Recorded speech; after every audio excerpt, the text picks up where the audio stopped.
Halo pemirsa, kembali lagi di Wani Sore Akhir Pekan. Hari ini Wani Sore Akhir Pekan akan merangkum informasi mengenai Dinas Keamanan Federal Rusia atau FSB merilis 3 dokumen yang menunjukkan bahwa unit 731 Tentara Kekaisaran Jepang yang dikenal sebagai unit perang kuman selama Perang Dunia II berulang kali melakukan eksperimen pada manusia di Tiongkok. Ratusan warga sipil disebut menjadi korban serangan artileri berisi kuman.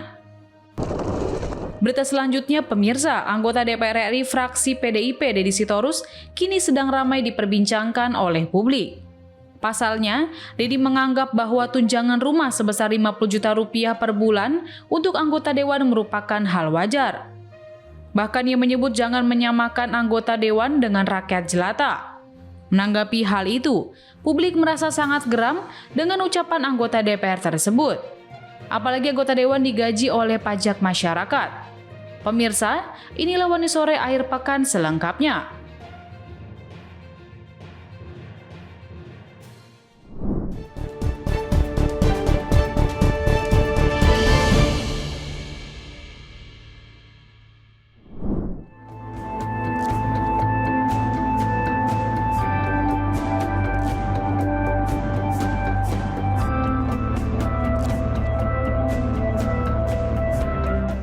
Rektor Universitas Gadjah Mada atau UGM Ova Emilia menegaskan bahwa hanya Presiden ke-7 RI Joko Widodo atau Jokowi sendiri yang bisa membuktikan keaslian ijazahnya kepada publik.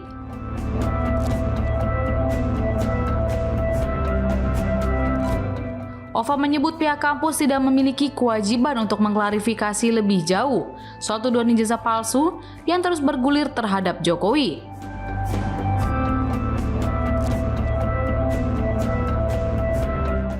Ia mengatakan cara yang tepat untuk menepis tuduhan tersebut dengan menunjukkan ijazah asli Jokowi.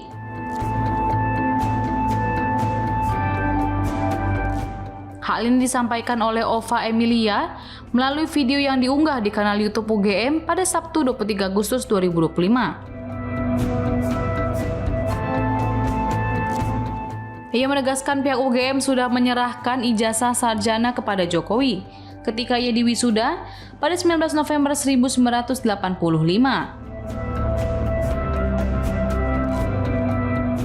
Sejak itu, kata Ova, dokumen ijazah menjadi tanggung jawab pribadi yang bersangkutan.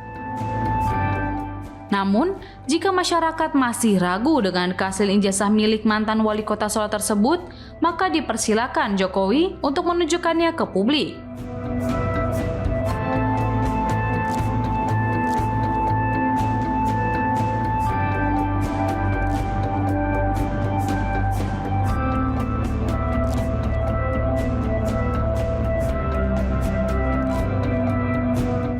Diketahui pernyataan ini muncul setelah isu keaslian ijazah Jokowi kembali mencuat, menyusul peluncuran buku Jokowi's White Paper oleh 3 alumni UGM, yakni Roy Suryo, Rismon Hasiholan Sianipar, dan Tifauzia Tiasuma alias Dr. Tifa di Yogyakarta pada 18 Agustus lalu.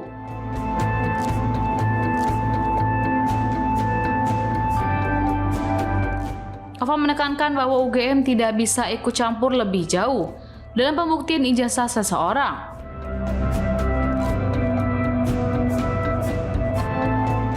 Bahkan ia menyebut tidak ada kewajiban institusi pendidikan itu untuk mengklarifikasi ijazah Jokowi. Namun, Ova mengatakan pihaknya tetap menghormati pertanyaan publik dan tetap melindungi data pribadi. Lebih lanjut, ia kembali menegaskan bahwa Jokowi tercatat resmi sebagai alumni UGM. Ia menjelaskan UGM memiliki dokumen otentik mengenai keseluruhan proses pendidikan Jokowi, mulai dari penerimaan mahasiswa, perkuliahan sarjana muda hingga sarjana, sampai kelulusannya pada 5 November 1985.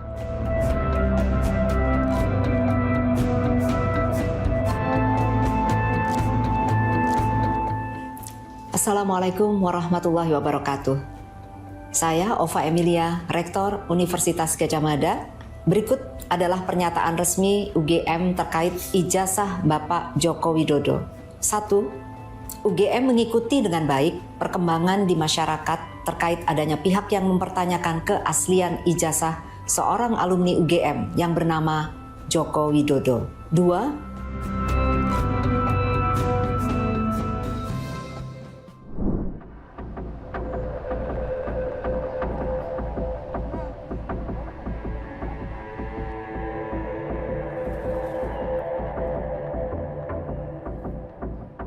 Pemerintahan Presiden Amerika Serikat Donald Trump mencopot Kepala Badan Intelijen Pertahanan Amerika Serikat atau DIA dan 2 perwira senior lainnya. Hal itu merupakan pemecatan terbaru dari serangkaian pemecatan militer tahun ini. Diketahui pemecatan Letnan Jenderal Jeffrey Cruz yang memimpin DIA sejak tahun 2024 terjadi setelah badan tersebut mengeluarkan penilaian awal yang menyatakan bahwa serangan Amerika Serikat terhadap Iran hanya berdampak memperlambat program nuklir Teheran beberapa bulan saja. Penilaian tersebut yang banyak diberitakan oleh media Amerika Serikat bertentangan dengan klaim Presiden Trump. Penilaian itu juga memicu kemarahan Trump dan para pejabat di pemerintahannya. Pasalnya, Trump mengklaim bahwa serangan Amerika Serikat tersebut telah menghancurkan total situs-situs nuklir Iran. Sebelum menjadi direktur DIA, Cruz menjabat sebagai penasihat urusan militer untuk Direktur Intelijen Nasional.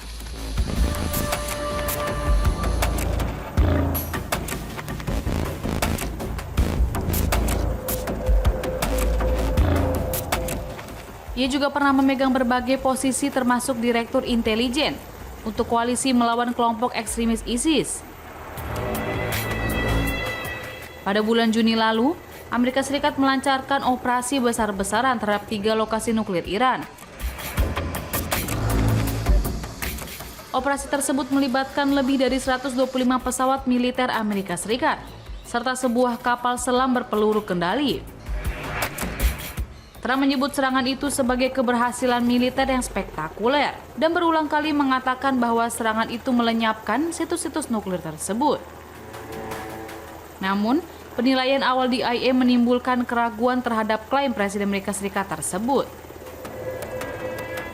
Pemerintahan Trump menanggapinya dengan menyerang media-media Amerika Serikat, bersikeras bahwa operasi itu sukses total dan mengecam para jurnalis karena melaporkan penilaian tersebut. Sejak memulai masa jabatan keduanya pada bulan Januari, Trump telah memimpin pembersihan para perwira tinggi militer. Mereka termasuk Ketua Kepala Staf Gabungan Jenderal Charles C.Q. Brown yang dipecat tanpa penjelasan pada bulan Februari lalu. Awal tahun ini, Kepala Pentagon juga memerintahkan pengurangan setidaknya 20% jumlah jenderal dan laksamana bintang 4 yang bertugas aktif di militer Amerika Serikat. Serta pengurangan sebanyak 10% jumlah keseluruhan jenderal dan perwira tinggi.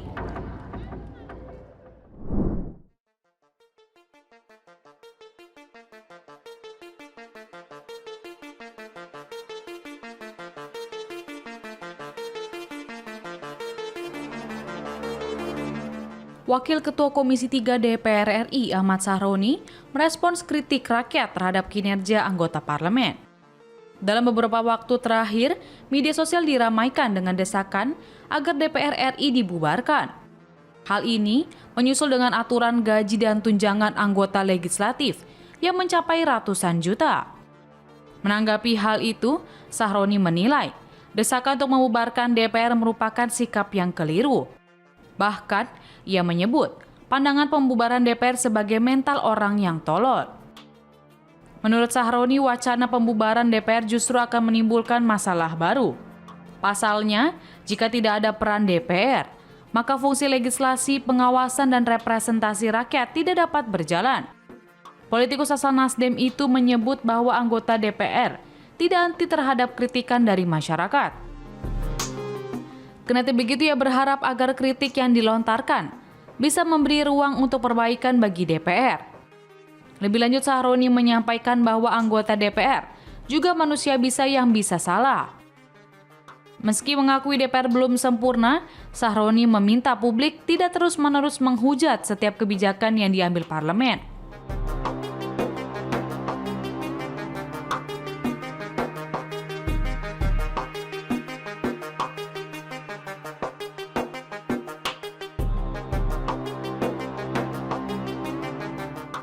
Punya kerja-kerja, punya empati. Jangan merasa bahwa komplainan, silahkan kritik mau ngapain aja boleh. Tapi jangan mencaci maki berlebihan, itu kan karena merusak mental. Mental manusia yang begitu adalah mental orang tertolol sedunia. Catat nih, orang yang cuma mental bilang bubarin DPR, itulah orang tolol sedunia. Kenapa? Kita ini emang orang pintar semua? Enggak, bodoh semua kita. Tapi ada tata cara kelola bagaimana menyampaikan kritik yang harus dievaluasi oleh kita. Kita memang belum tentu benar, belum tentu hebat, enggak. Tapi minimal kita mewakili kerja-kerja masyarakat yang mumpuni untuk teman-teman masyarakat semuanya. Jangan dikit-dikit DPR ngomongin masalah ini dihujat, ini dihujat, nggak apa-apa. Mau hujat sampai mampus juga nggak apa-apa. Masih berdiri DPR-nya. Sampai kapanpun tidak akan berubah, sama aja. Terima kasih ya. Diberitakan sebelumnya, isu kenaikan gaji anggota DPR RI tengah menjadi perhatian publik setelah beredar kabar bahwa penghasilan anggota legislatif bisa mencapai 3 juta rupiah per hari atau sekitar 100 juta rupiah per bulan. Berdasarkan aturan yang mengatur tentang gaji pokok anggota DPR RI sendiri diatur dalam Peraturan Pemerintah Nomor 75 Tahun 2000. Untuk anggota DPR RI non-pimpinan, rincian gaji pokok sebesar 4,2 juta rupiah dan mendapatkan banyak tunjangan diantaranya tunjangan suami atau istri sebesar Rp420.000, tunjangan anak Rp168.000, tunjangan uang sidang atau paket sebesar Rp2 juta, tunjangan uang jabatan sebesar Rp9,7 juta, tunjangan fungsi pengawasan dan anggaran sebesar Rp3,7 juta. Selain itu, yang semakin mengejutkan adalah anggota DPR juga mendapatkan tunjangan komunikasi sebesar Rp15,5 juta hingga bantuan telepon dan listrik sebesar Rp7,7 juta.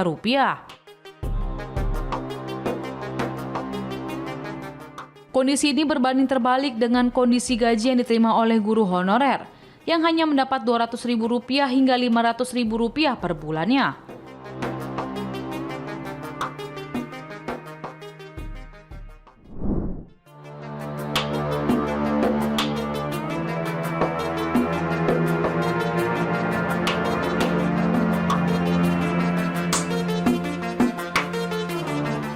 Dinas Keamanan Federal Rusia atau FSB pada Selasa merilis 3 dokumen yang telah dideklarifikasi.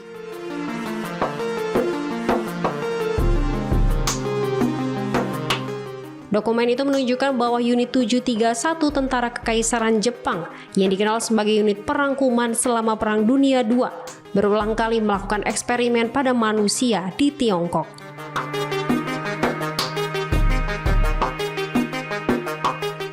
Ratusan warga sipil disebut menjadi korban serangan artileri berisi kuman yang digunakan untuk menghitung tingkat infeksi serta menilai potensi patogen. Ketiga dokumen tersebut terdiri atas 24 halaman. Di dalamnya terdapat catatan interogasi, pengakuan tulisan tangan mantan ahli bakteriologi unit 731, Kato Tsunenori, serta laporan khusus berjudul Persiapan Jepang untuk Perang Bakteriologis melawan Uni Soviet. Dalam catatan interogasi pada 10 Februari 1948, Kato mengakui bahwa dirinya mengetahui praktik tersebut ketika meninjau dokumen di markas unit 731 di Harbin, Provinsi Heilongjiang, Tiongkok Timur Laut.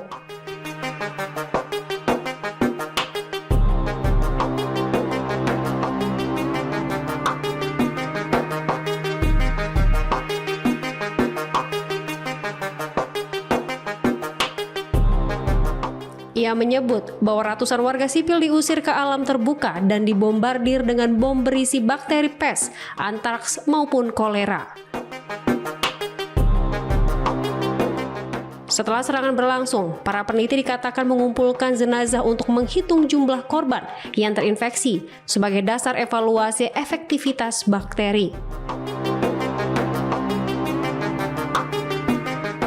Profesor Anatoly Koskin dari Institut Studi Oriental di Moskow menambahkan bahwa bom keramik berisi gumpalan material berpatogen sengaja dijatuhkan di wilayah padat penduduk di Tiongkok.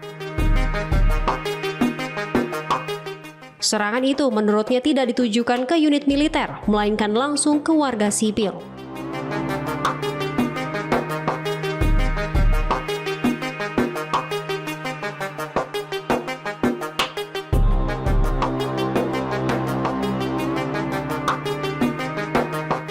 FSB juga menunjukkan bahwa unit 731 melakukan eksperimen langsung pada manusia dengan menjadikan warga sipil Tiongkok dan Rusia serta tahanan hukuman mati asal Jepang sebagai objek percobaan. Para tahanan itu termasuk perempuan, lansia, dan anak-anak. Direktur Sains Masyarakat Sejarah Militer Rusia, Mikhail Myakov, memperkirakan jumlah korban mencapai 40.000 orang atau lebih.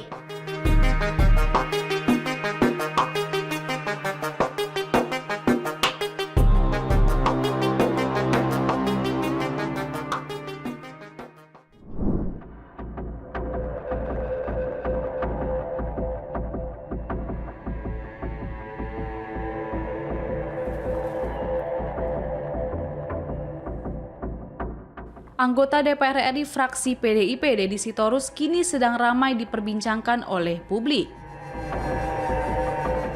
Pasalnya, Deddy menganggap bahwa tunjangan rumah sebesar 50 juta rupiah per bulan untuk anggota dewan merupakan hal wajar. Ia mengaku geram ketika tunjangan rumah untuk DPR RI disebut kontras dengan fakta karyawan bergaji UMR yang dipotong untuk tapera tiap bulan sebesar 3%. Hal itu disampaikan Deddy dalam wawancaranya di stasiun televisi nasional pada Desember 2024, lalu menjadi viral melalui potongan video. Semua berawal dari sebuah perdebatan di mana Deddy Sitorus menanggapi perbandingan gaji antara anggota dewan dengan masyarakat umum yang diwajibkan membayar iuran tapera.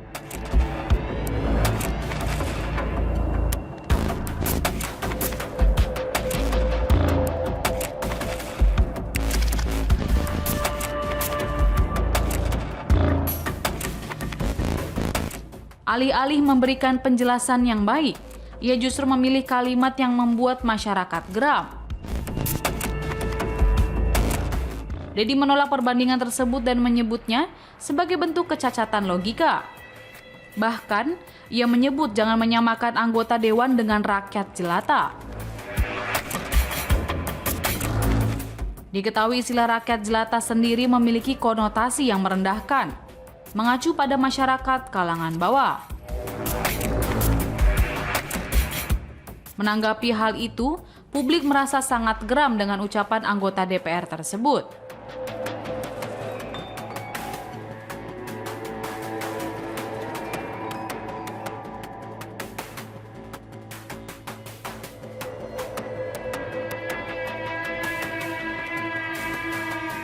Apalagi, anggota dewan digaji oleh pajak masyarakat.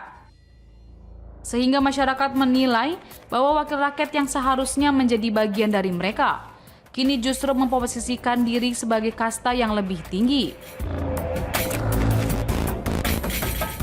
Pernyataan Deddy Sitorus ini menjadi viral karena dikaitkan langsung dengan isu ketidakadilan yang sedang dialami oleh rakyat.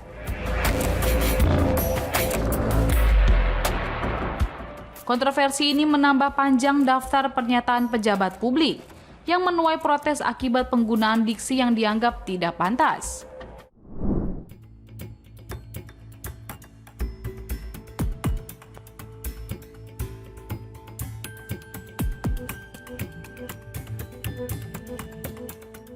Markas pelaku curanmor digerebek polisi jajaran Satreskrim Polres Purwakarta, Jawa Barat.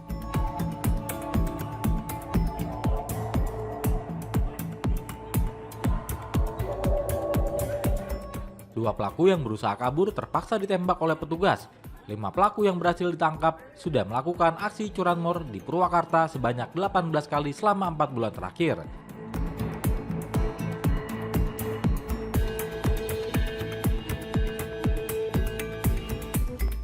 Dalam rekaman CCTV, terlihat pelaku melancarkan aksinya pada malam hari.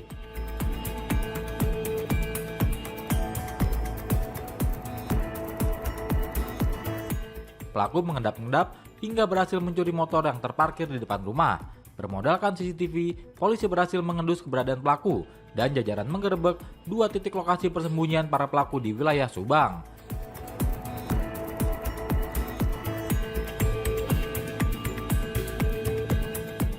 Dua orang pelaku curanmor terpaksa dilarikan ke ruangan IGD RS Bayu Asih, Purwakarta untuk menjalani perawatan.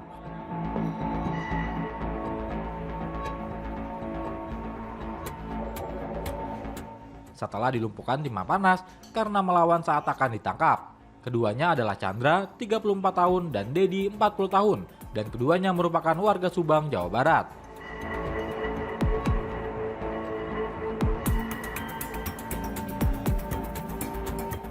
Kasat Reskrim Polres Purwakarta AKP Uyun Saipul Uyun menjelaskan bahwa pengungkapan ini berawal dari laporan masyarakat.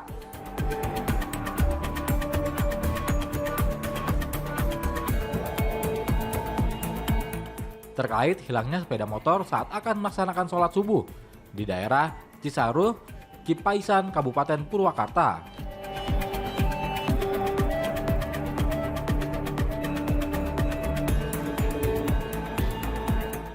Dalam proses pengembangan, pihak kepolisian menggerebek sebuah kontrakan yang diduga menjadi markas para pelaku.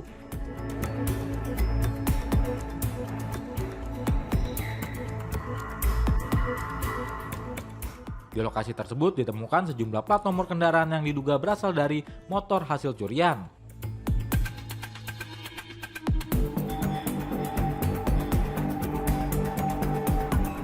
Sebagian besar plat tersebut berasal dari wilayah Purwakarta.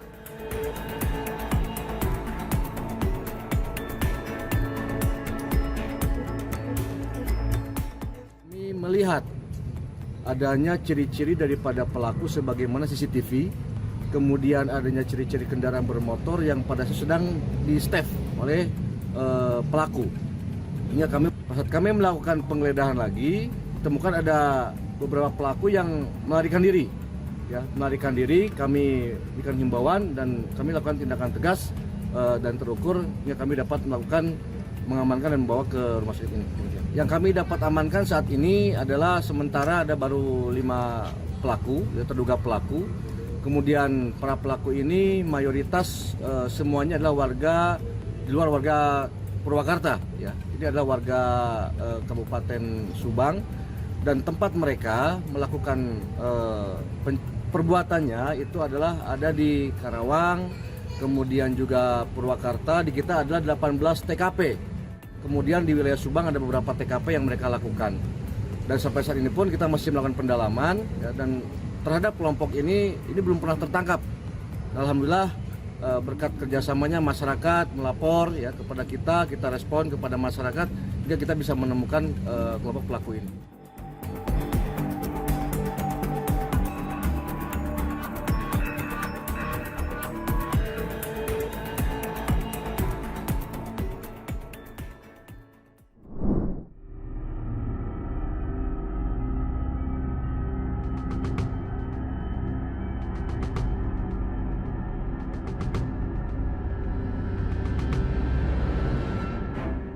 Mantan Wakil Menteri Ketenagakerjaan atau Wamenakar Immanuel Ebenezer atau Noel telah ditetapkan sebagai tersangka dugaan pemerasan dan gratifikasi.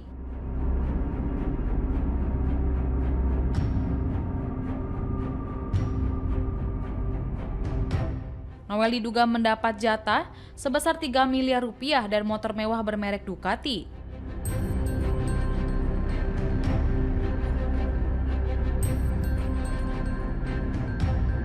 Kasus ini terungkap setelah Komisi Pemberantasan Korupsi atau KPK menetapkan operasi tangkap tangan pada Rabu 20 Agustus 2025 malam.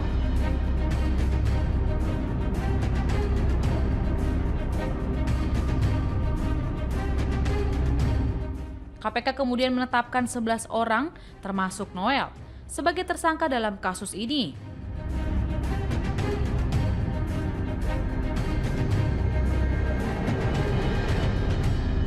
Para tersangka antara lain Irfian Bobi Mahendro selaku koordinator bidang kelembagaan dan personil K3 tahun 2022 hingga 2025.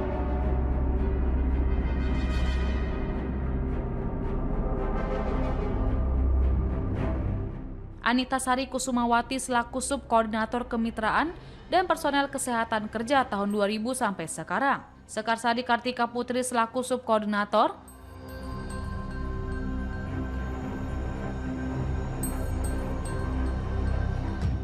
Fahru Rozi selaku Dirjen Binwasnaker dan K3 pada Maret 2025 sampai sekarang. Heri Sutanto selaku Direktur Bina dan lainnya.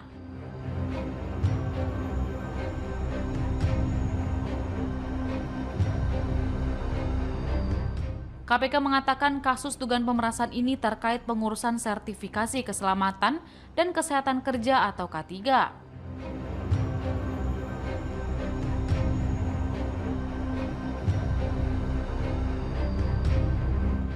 Menurut KPK, pemerasan telah terjadi sejak tahun 2019, di mana mereka diduga memeras pihak yang mengurus sertifikasi K3.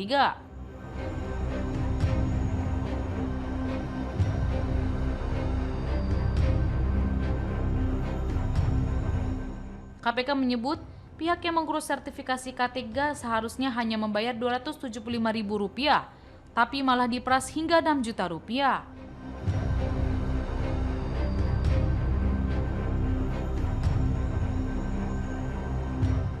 Adapun selisih pembayaran itu terkumpul hingga Rp81 miliar. Uang tersebut kemudian diduga dibagi-bagi ke sejumlah pihak.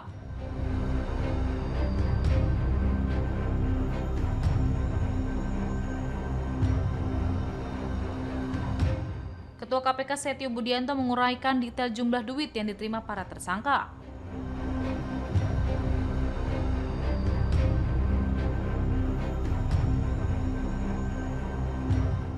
Ia menyebut Irfian Bobi Mahendro diduga menerima Rp69 miliar sejak tahun 2019 hingga tahun 2024.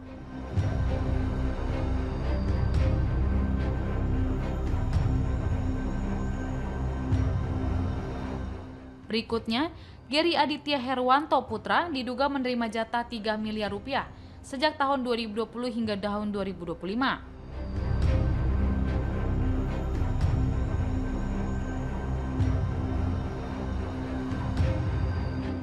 Setio menyebut uang 3 miliar itu diterima Noel pada Desember tahun 2024 atau 2 bulan setelah dilantik sebagai Wamenaker.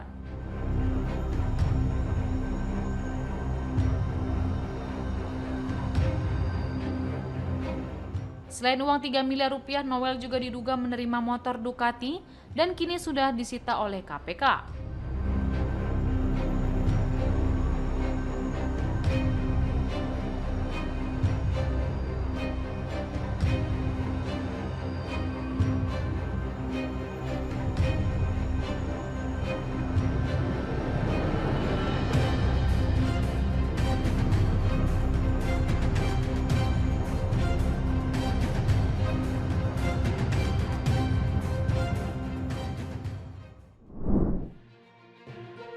Demikian informasi yang dapat kami sampaikan pemirsa.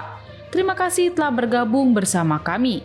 Sampai jumpa di One News Sore akhir pekan berikutnya, setiap pukul 7 malam hanya di kanal YouTube TV One News Call.